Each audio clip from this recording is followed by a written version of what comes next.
I'll come to you first, Simon Clancy. What's the first name you want to throw out there for somebody who should be worrying already? I've got two names, one of which is a bit of a wild card, which I'll throw later. The first one is Pete Carroll.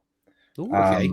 Pete Carroll, it strikes me that the Pete Carroll, John Schneider axis, which has been so successful, feels a little bit like the last days of Arsene Wenger, for those of you that don't live in the UK and don't know who that is. He's a football manager who managed Arsenal incredibly successfully, Premier League team. But towards the end, it felt like, obviously there were problems, but it feels like there are only so many words that you can say to a team without beginning to repeat yourself. And it feels as if their run, which has been an excellent one, has come and is coming to an end. And I think, and I can't quite work out, I don't know whether you two have an opinion on this, but I can't quite work out whether or not they're buying themselves an extra year in the mind of Jody Allen, who took over as the owner in 2019. I can't work out if they're buying themselves an extra year by sitting with Drew Lock and thinking, well, we traded Russell Wilson away and this was always going to be a bridge year, and they've bought themselves an extra year and it's a really smart play.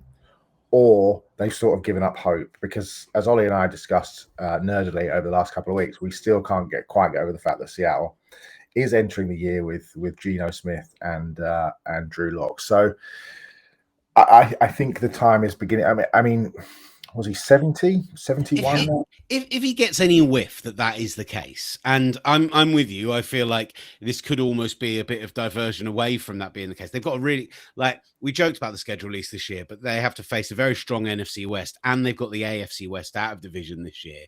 It's going to be tough for them to have anything like a winning record, let alone anywhere near 500 with that quarterback.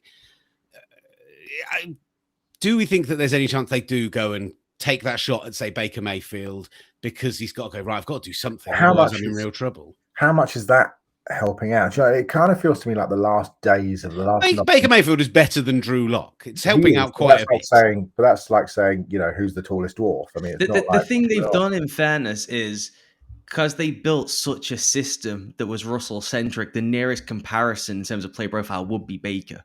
So it would be more seamless, where they could just go, oh, dust off the 2019 playbook, let's get that out. And now Baker can't throw the ball down the field, which is Russell Wilson's superpower, which makes everything open up for them, and Baker Mayfield can't. So that's a problem. But if anyone is a perfect fit to go in there as a stopgap, I mean, it isn't Drew Lock. It would be Baker. And the only thing I'll push back on with the Pete Carroll thing is how they've tried to evolve, at least. I understand that the voice in the room, I mean, they've tried to change every player, seemingly. They've somehow bet on the Snyder Carroll axis rather than Russell Wilson. That seems to be the decision the owner made, which is a bit of a strange one. That they have radically transformed the defense. This is not the Seattle team of 2-3 years ago, particularly in terms of style, in terms of how they move, in terms of the kind of formations and alignments they're running. It looks nothing like it used to, even as some of his kind of, the guys he had around him, the Gus Bradleys of the world, have tried to cling on to that 3-match system. They ran with the Legion of Boom, and that's gone down in flames wherever he's walked to. They have tried to evolve and advance. And I think that's one thing you do get with Pete Carroll, is there's always a willingness to just ditch whatever is not working and try something completely different. I mean, he just fired some of his best friends in the business. I mean, he was pretty ruthless there. So if you're going through this kind of, we're probably 3 years away cycle, the Rams are just too good. Arizona's got Kyler Murray. You know, it's going to take time for us to build the foundation. Then we'll go chase the quarterback.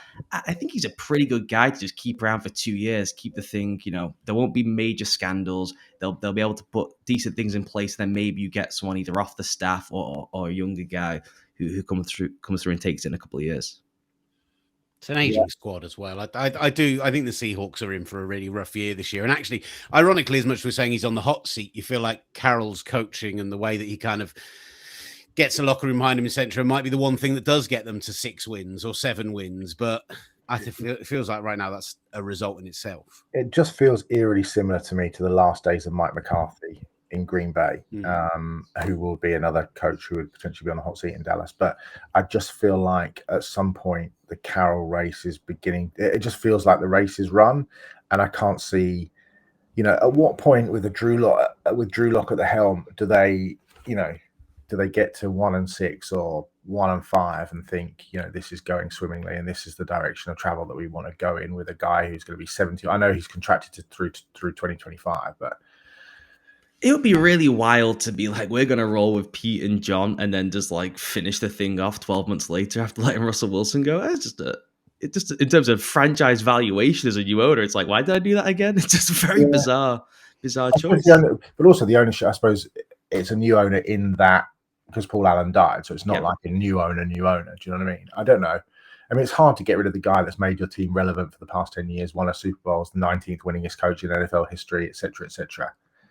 Here's the question I'll throw to you, Si. If Pete Carroll, because you would imagine they do the Wenger thing, right? He's retiring. He wasn't pushed. And then he leaks, I was very much pushed. I wanted to stay Absolutely. forever. Yeah. Do you think that Pete Carroll would coach again in the NFL? Because I think he would do. I think Dan Snyder or one of these older guys, even Jerry, would be like, give me a 2-year run with Pete Carroll. It wouldn't surprise me, actually. It wouldn't surprise me. I would have thought that, for example, someone like Jacksonville would have felt like a good place if Doug Peterson hadn't been there. But it wouldn't surprise me if he coached again. Absolutely, he doesn't seem to me to be the guy that just says, "Oh, that's it. I want to." He's like Roy Hodgson. If we're going to continue the footballing analogy, the tenuous football nonsense. Yeah, exactly. But I'm not going to lie; it'll feel more like his run at Watford than his run at Palace if that does happen.